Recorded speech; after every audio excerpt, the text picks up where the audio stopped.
Tonight on The Real Hustle, our hustlers hit the jackpot on the fruit machines. Cheers, love. We'll be back, sir.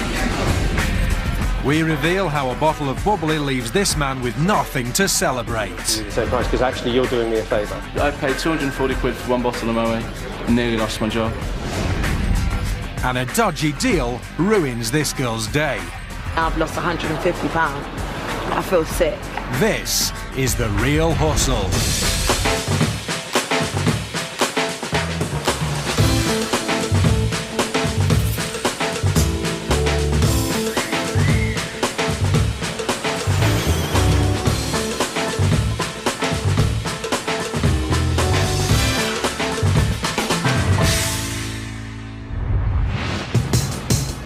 We're going to uncover the secrets behind the most popular scams being carried out by con artists in Britain today. Our real hustlers are Alex, a confident trickster, Jess, a sexy swindler, and Paul, the scam artist. They've been travelling the UK to demonstrate to our hidden cameras exactly how the cons work. All the people in this show have been hustled for real, and after being given their money back, they agreed that the footage could be shown so that you can avoid being ripped off by the same scams.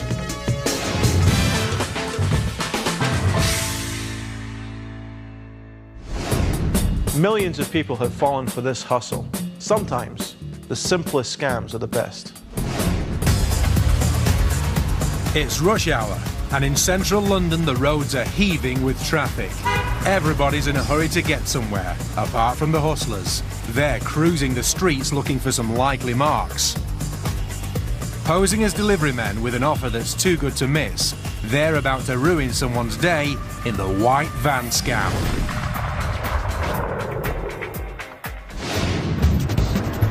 The hustlers are on a deadline. They have a delivery to make, but they're lost. Do you have any idea where we're going? I have no idea, mate. None. They're on the lookout for a good Samaritan to help point them in the right direction. Ask these people. Excuse me, excuse me, excuse me. Excuse me. Do you know where King's Cross is from here? How do we get to King's Cross from here? Yeah. Is it that way? So you go down that road there where that... Well, we've probably just driven right past it. Be on Farndon Road. And I'll take Okay. you straight down to King's Cross. Thank you. Fantastic. Thanks a Thank lot. you. Take care. Hang on. Excuse me, guys. Are you interested in buying a camera? We've just delivered 20, but we've got 4 extra. Really? Yeah. Okay. Does everything according to this thing. It's got, I mean, check it out if you want. We've got 4 of these. They're like 350 quid in the shops. Come on, we've got to go. Well, hold on a sec. What do you think? 100 quid? How do you not get them? Well, we delivered them, Oh, but we right. get 20, Oh, right. but we have 24 in the van, so we keep 4. Ah. Right? Ah. Listen, I'll tell you what, look, I promise you, they're not stolen, nothing like that, right? It's perfectly legal. The girls check the video camera. Everything is above board. It's a top-of-the-range model. There's a warranty in the box, yeah? 100 quid, it's got to be worth it. You put that on the internet, you make 200 quid. They're, what, how much are they in the shop? 350? Oh, they're about 350, 355, something like that. Those are good.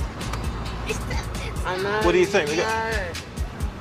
You celebrate Well, or just- something, you got a bottle of champagne. just so you know. I'll tell you what, we'll do a trade. Put it in there, yeah? Put it in there, you get all that. Okay. All that. I mean, I'm not a video camera salesman, but guys, 100 quid, you got to be worth that. Yeah, I can give you 2. What? 2 for 100. No, 100 each. Oh, yeah. Well, 150 for both of them. That's 700 quid's worth of quality goods for just £150. Between you. Well, I've got 150 on me myself. Come on, let's do it. You can Let's get do those, it. You guys those get some 2 for money and go have 150. a drink. Come on. And we'll have the bottle of bubbly just... No, I'm kidding. Just kidding. All right, come on. We'd make more than that on Sunday if we waited, but at least we get a drink tonight. Let me see the money The first. charm offensive is working, and the deal is too good for the girls to refuse. If you girls weren't pretty, I wouldn't be doing a deal like that. They hand over £150. Charmer, innit? Well, I get to keep the cash, you see. He's the charmer, I'm the One bank. for you. One for you. You've made our night. Have a good one, yeah? All right, girls, have Take fun. care. Bye-bye. Oh, we don't have a bag. It's not a shop. It's not a shop. All right, love. With the deal done, the girls are happy. But as the boys pull away, Paul still has the top quality camera in his hands. So what have the girls bought for 150 quid? When they open the boxes, they're in for a nasty surprise. This is just not right.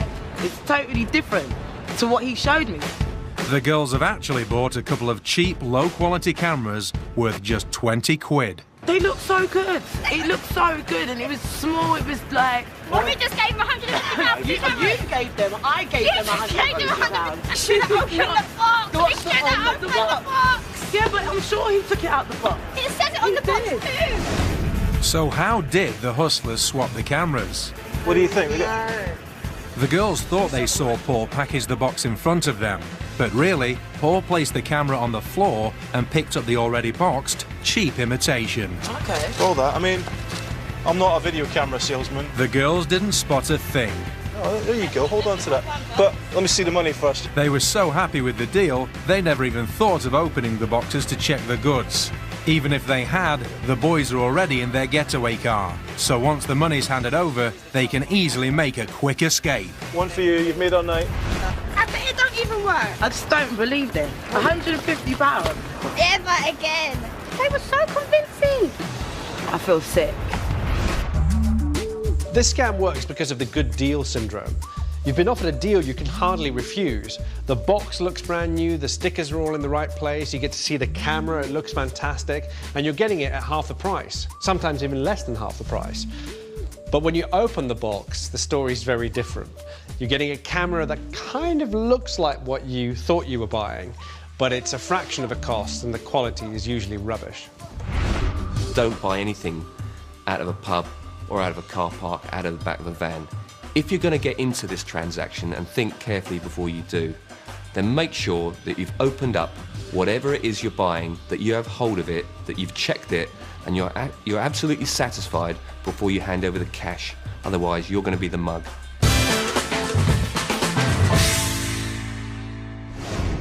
Fruit machines can sometimes contain massive jackpots. They can take weeks to pay up. Hustlers don't have to wait that long. Fruit machines are expensive pieces of kit, and they're full of cash, making them the perfect target for con men. The hustlers have just walked into a pub and left with this one. There's a lot of cash in that. No one lifted a finger to stop them. How? Keep watching, because this is the Fruit Machine Fiddle.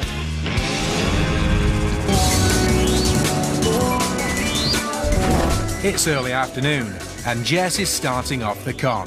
She's on a scouting mission.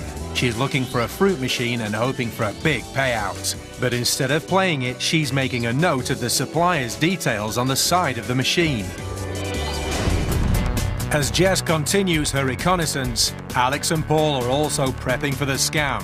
With a quick makeover of the Real Hustle van and matching uniforms with a company name, they're all set.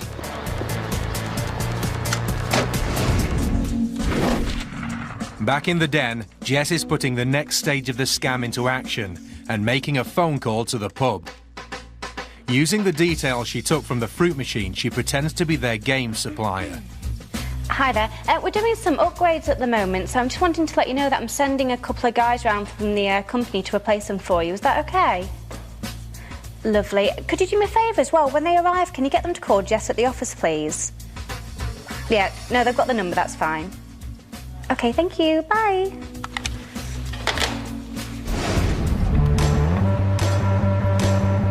Next, it's the final stage of the scam, and the hustlers are hoping for a bumper payout. That's over there. Excuse me. The bartender is expecting them and reminds the boys to call Jess at the office. Jess asked me to call the office. Or for us to call the office? Yeah? All right. She said you've got... It all seems genuine enough. They even have official-looking paperwork which authorises them to change the machine. Can I get you to I'll get the trolley. sign there, please? Yeah. Take that one out and we'll put the other one in, yeah?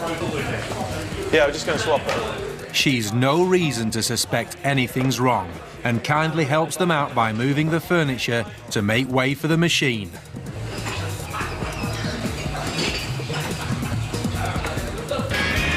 Push back.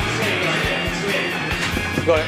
Yeah. It's heavy work, The machine is stashed with cash. Just going to take this one out and bring the other one in, yeah? The locals just stand and watch as Alex and Paul take out the fruit machine containing hundreds of pounds of potential jackpots. Excuse me, mate. Sorry about that. There we go.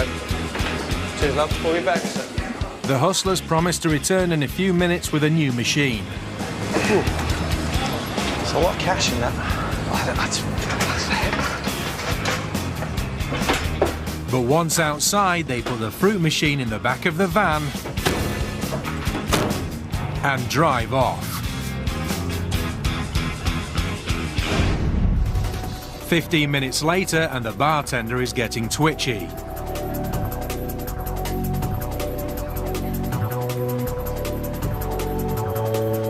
There's no sign of the van or the replacement slot machine. Alex and Paul have walked out of the pub, stealing hundreds of pounds, and, unbelievably, she's helped them do it.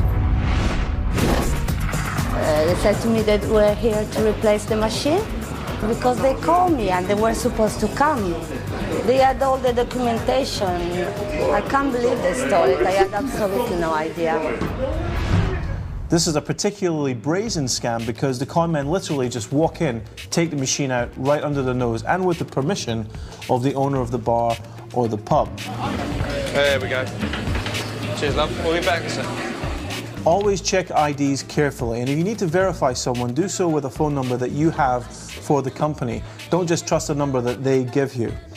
The other thing to remember is if you're having something replaced, always make sure you see the replacement before allowing them to take away the existing machine or article, whatever it may be. That way, at least they're leaving you with something. More Real Hustles still to come. We reveal how a bottle of bubbly can cost you more than you bargained for. I can give it to you a lot cheaper. I can do it for £15 a bottle, which is a lot cheaper. Clock's run out. And Alex and Paul prove you don't need money to win at the casino. Good luck. Yeah? Good luck. The Real Hustlers are going to show you how to win some free drinks off your mates by using proposition bets on some unsuspecting customers in this bar. The proposition bet suckers you in as it's a bet on an event or outcome that you believe can only go one way. And it always does go one way, the hustler's way. So watch and learn.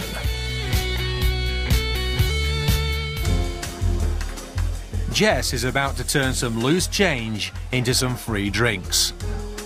Okay, I got 3 piles here of 10p pieces.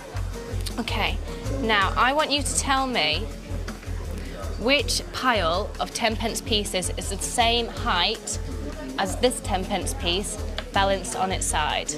Now, if you can guess the right one, then I will buy you a drink. If you can't, then you can buy me a drink. Okay. Yeah? So okay. you're gonna get 3 drinks from us if we can. Yeah, that's right. We have to pick one out. Right, you've got 10 seconds. You can't move the pile of coins. You can't touch them. Ready? Go. So, which stack of coins is the same height as a 10p piece stood on its edge? It looks easy, but is it? Middle one? You think the middle? Which one do you think? I think this one. That one? Yep. Okay. Right, I'm going to take this 10p piece. I'll show you. It's not that one. That one's too small. Oh my God. Oh, it's not that one. Oh that one's my too small. God. It's actually the highest one there. It's an optical illusion which tricks your mind into thinking the stacks are taller than they are, earning Jess a round of free drinks. There you go, look, see? So I think I'm going to be drunk soon because you owe me a drink each, and I've already got one of you.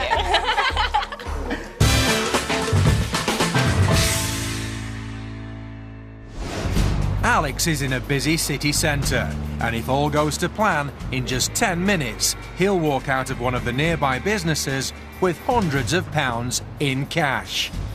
But first, he needs to buy a bottle of champagne, because this scam is called Champagne Charlie. Champagne Charlie was a character we were made aware of by the police. Now, I never met him, and I'm pretty sure that Charlie's not even his real name. But one thing I am sure of, he definitely had charm.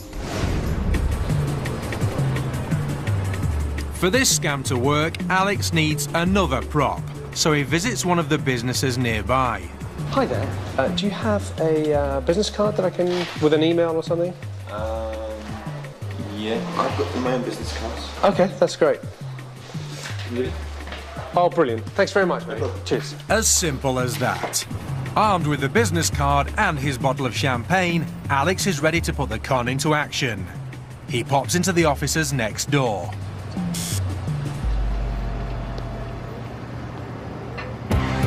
Hi there. Hi there, my name is Ian Steele. I own a restaurant up the road in Charlotte Street.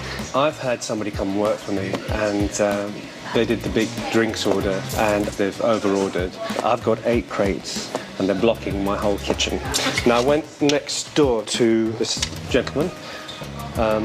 He's the managing director next door. Now they've taken 4 of them and I was wondering whether you guys might be interested in taking any more. I could do you a good price. It's all good so far.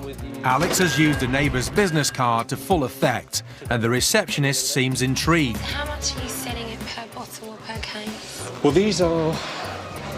I sell it in my restaurant for £40. You can probably get it an off licence for between 25 and 30. I can give it to you a lot cheaper. I can do it for £15. So I need to sort of get all this business over and done. For champagne, ideally we didn't want to pay more than £10 a bottle. Who's made that figure up? This is interesting. The receptionist said they have an allowance put aside for champagne at office parties, but they only want to pay £10 a bottle. Alex gets her to phone the guy who set the price, so he can make him an offer he can't refuse. Second, if you're not busy. Cheers. Oh, hi there. I'm Ian Steele. Hi, nice to meet you. You are? Bruce. Bruce, I've been chatting to Hayley about champagne. Okay. I own a restaurant up in Charlotte Street, Giardino. Okay. This is me. And I've got a new person working for me and they've ordered too much champagne. Okay. Your neighbours have just taken half of what I've got. To be honest with you, it's Bruce, isn't it? Yeah. I buy these at £10 a bottle, so I can do them for you the same price because actually you're doing me a favour. But if I give you 4 crates of 12 at £10, which is 480 quid for 48 bottles of that. It's pretty good. I mean, I reckon we should just do it. Yeah. So, Alex has offered the asking price, but on condition that they buy the rest of his stash, 48 bottles, for 480 quid. The receptionist, believing that she's haggled Alex down, jumps at the chance to take the deal. Now all Alex has to do is get the money up front. If you want, I'm going to leave this with you guys here. The boys will come between 4 and 5:30. Now, these guys that work for me, I don't want them handling any cash for me. Not because I don't trust them, but I just don't think they should be handling that. Yeah, no, Keep it simple. So if you guys want to pay half of it now and the rest, I can come pick it up tomorrow, or if you want to pay the full price now, we can all have it sorted down. You know where I am, you can call my number. That sounds good. The receptionist is now eager to make the deal, but Bruce doesn't seem to agree. Do you reckon? But what if they sell them before we get them? Well, so obviously we would pay on the delivery though, wouldn't we? So if we just say that we just go... It's not looking good. The guy wants to know why he can't pay on delivery, but Alex has an answer for everything. Bring them around and we'll pay when they get here. I can't get them to take money off you because I have to be here. I wouldn't want to say Oh, no, that's fine, that's fine. But if you want to pay half of it or give me something that I know, and I need to get back to the restaurant. Now, I know the boys are going to come back 4, 5 o'clock to deliver next door. If you guys tell me that you want it, I can bring it. Now, listen, what... Alex reiterates that he won't let his driver handle the cash. He also explains that he wants to drop off their booze at the same time he drops off their neighbours' bottles. He's not willing to put the drinks in the van unless they give him some money up front. It's decision time. Yeah? Sarah? Yeah, sure. What do you want me to sign? Do you want to write something on there, Bruce, just to say we're giving him... You want how much now? Half of it? Yeah, if you're happy to do half, then I know you want it. And it's on. They've agreed to pay for half up front, in exchange for Alex signing a piece of paper declaring that he'll deliver the booze at the end of the day, which means absolutely nothing. But Alex is happy to sign. Yeah, hang on.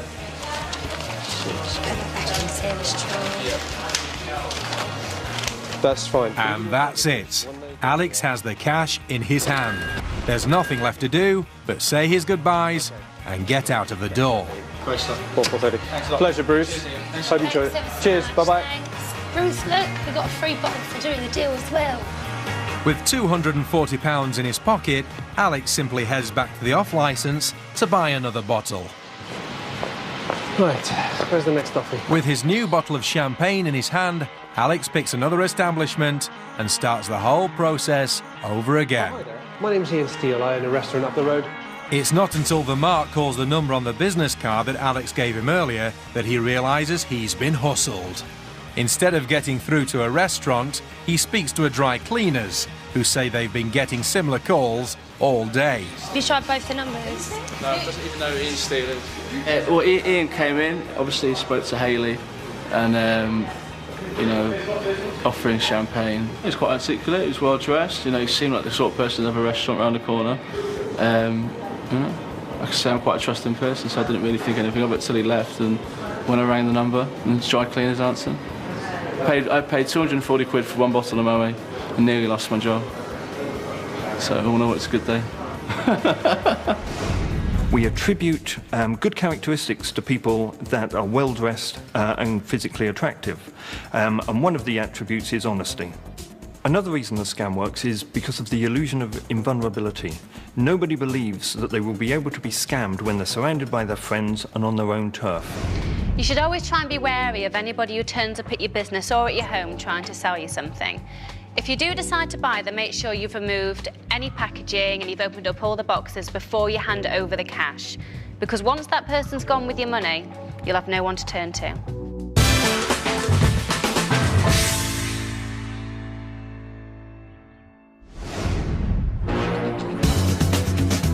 Gambling's about big money and good luck, and it's one of the favourite targets for hustling.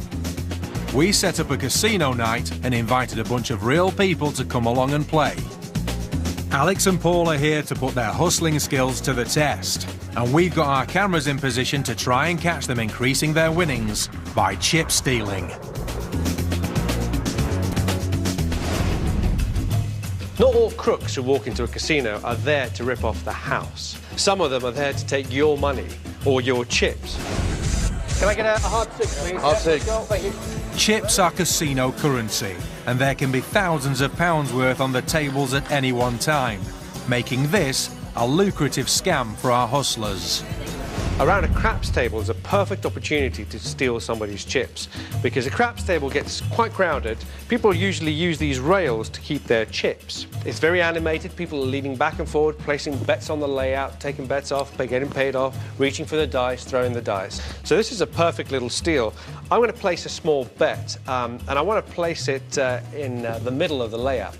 So what I do is I lean forward, and I might even ask the dealer to the left or to the right, saying, can you place this one on a hard 8, please? Now, as I'm leaning forward to be helpful, my other hand just slides over and I just steal these chips from the person on my left. Those chips get hidden in my hand, they're right here, and I can put them either back on my rail because it wouldn't be unnatural, I can just stick them in my pocket. In the casino, we can see this sting in operation. Under the cover of placing a bet, Alex has stolen some chips. Here it is again. That's £50 worth of chips, easily pocketed. Stealing off the rail is a classic way to take chips at a craps table, but a much more brazen way is to steal chips from the layout itself, from the craps table. Back in the casino, Paul's placing a bet, and he's doubled his money before he even rolls the dice. But how? Let's say someone's just made a bet. Now that's a hefty bet, there's a lot of money in there. Each one of those chips is worth, say, £100. I come up to the table, I want to make a bet too. I'm not going to bet quite so much. Instead, I'm going to bet about £20. I come down and I say I'm going to have £20 on the field. As I make that bet and leave the money there, I steal 2 chips from this player. So even if they win, they've lost out on £200 worth of betting. Now this particular steal has made some people an awful lot of money. In the casino, we can see this scam play out. Another player has placed 4 chips on the table, and as Paul places his bet, he swipes the top 2 chips off their stack. Let's see that again. That's a result for Paul, and the banknotes mean the steal is hidden from the croupier and the other players. And there's another method of stealing chips that happens right under the other gamblers' noses. At the blackjack table, Alex seems like a well-wisher, but really, he's chip stealing. Listen, good luck. Yeah? Chip thieves operate in every single part of the casino and are incredibly creative. The next scam was invented by a girl who used it for years before she was caught. It was very clever. What she used to do, she used to take a glass and put something sticky on the bottom. She would stick it like this, make sure it's stuck there. Now, she would have an opaque liquid, so you couldn't have water or anything because you'd see the sticky stuff. In the action of wishing people good luck, she would just tap their chips. And by just tapping the chips, one of them would become stuck to the bottom of her glass. Now imagine this chip was worth £100 or so. She could do this all night and make thousands. In the casino, Alex seems like a nice guy. Good luck. Yeah? But really, he's just stolen £100. Here it is again. That's another easy win for the hustlers.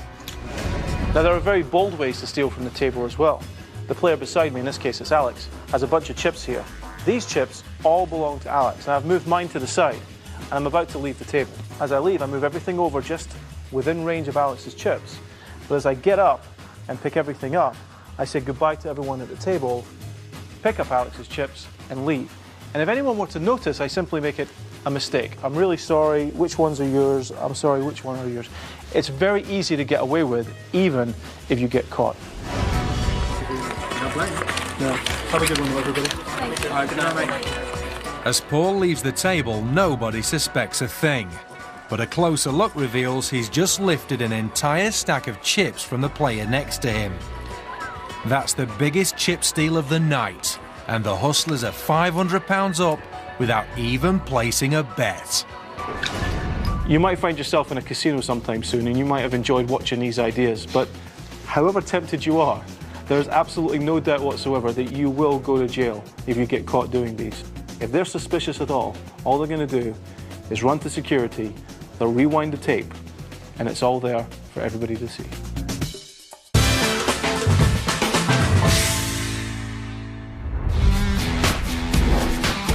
If you don't want to be scammed, don't take strangers at face value.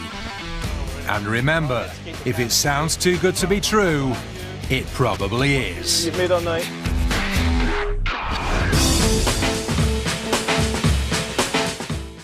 Stay with us, as on the way next tonight it's a £2 double bill, followed later by the Bull Detective.